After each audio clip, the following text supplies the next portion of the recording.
सुमुखं सुहृदं सुलभं सुखदं स्वनुजं च सुखाय ममोघशरम् अपहाय रघुद्वहमन्यमहं न कथञ्चन कञ्चन जातु भजे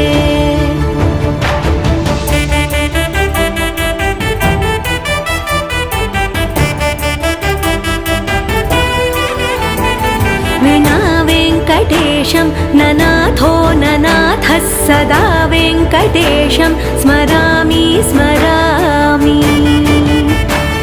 हरे वेङ्कटेश प्रसीद प्रसीद प्रियं वेङ्कटेश प्रयच्छ प्रयच्छ विना वेङ्कटेशं ननाथो ननाथः सदा वेङ्कटेशं स्मरामि